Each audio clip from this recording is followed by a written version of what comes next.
mengambil tema jadikanlah sekalian bangsa muridku. Itu ulang tahun yang ke-52 sinode kita, sinode GBI. Kita perlu mempelajari untuk melaksanakan amanat agung, untuk melaksanakan perintah Tuhan itu, kita harus menyadari dulu siapa yang memberikan perintah kepada kita. Ayat yang ke-18, Yesus mendekati mereka dan berkata. Jadi Tuhan Yesus itu yang memberikan perintah. Ini sebelum Tuhan Yesus naik ke surga, setelah dia bangkit dari antara orang mati, ia menunjukkan dirinya kepada para muridnya, ia menunjukkan diri kepada orang-orang percaya, kemudian ia memberikan perintah, ia memberikan satu lisensi. Kepadaku telah diberikan segala kuasa di surga dan di bumi. Jadi di dalam Yesus Kristus itu ada kuasa, baik di dalam surga maupun yang ada di dalam bumi. Makanya Tuhan Yesus memberikan perintah karena dia punya otoritas. Karena itu pergilah, jadikanlah semua bangsa muridku dan baptislah mereka dalam nama Anak Bapa, Anak dan Roh Kudus. Jadi perintahnya itu jelas sekali. Untuk melaksanakan amanat agung, yang pertama kita sebagai orang percaya itu perlu mendengar dengan baik. Karena kita kalau tidak mendengar dengan baik, kita tidak akan mengerti perintahnya itu apa. Jadi perintah jelas, pergilah. Kita harus menyiapkan diri untuk pergi, menyiapkan diri untuk menjadi saksi. Bapak Ibu saudara sekalian yang atas dalam Tuhan, pasanglah telinga, bukalah hati dan segenap hidup kita untuk mendengar perintah Tuhan. Kalau perintah Tuhan itu sudah kita dengar, kemudian yang kedua, kita punya tanggung jawab untuk menyelidiki. Menyelidiki itu kesiapan kita untuk memberitakan firman Tuhan. Kesiapan kita untuk menyampaikan berita keselamatan di dalam Yesus Kristus. Jadi kalau dalam pelayanan misi, itu seorang misionaris, itu harus tahu dia akan pergi kemana.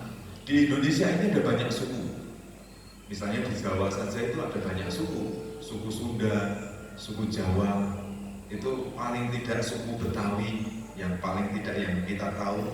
Jadi kita akan pergi kemana?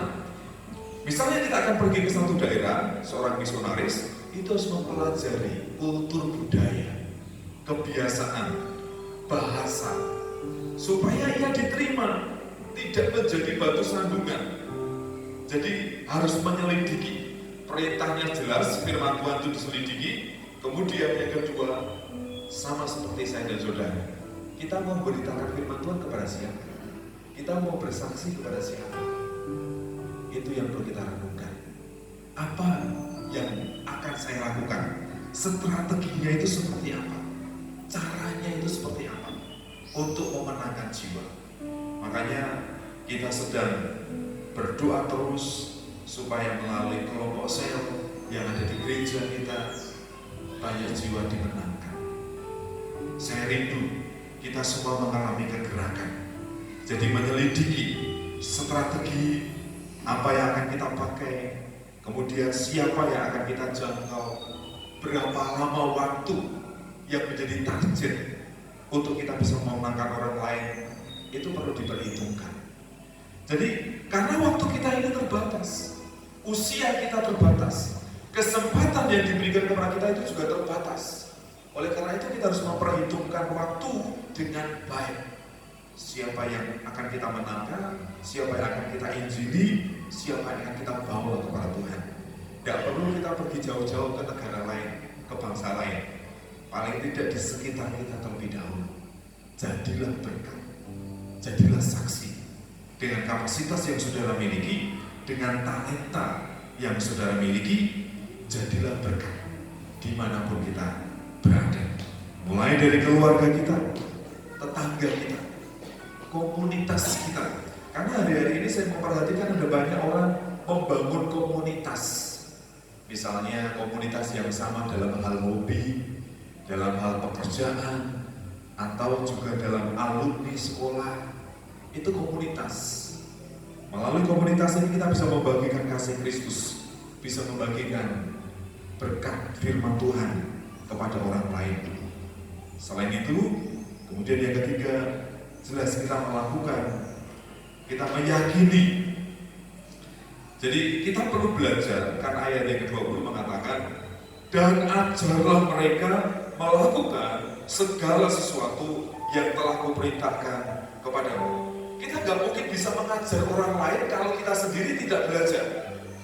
Kita tidak bisa mendidik orang lain kalau kita tidak membuka hati untuk dididik. Kita perlu memiliki telinga seorang murid, lidah seorang murid. Ada ayat juga mengatakan demikian. Jadi telinga seorang murid itu yang selalu terbuka untuk pengajaran.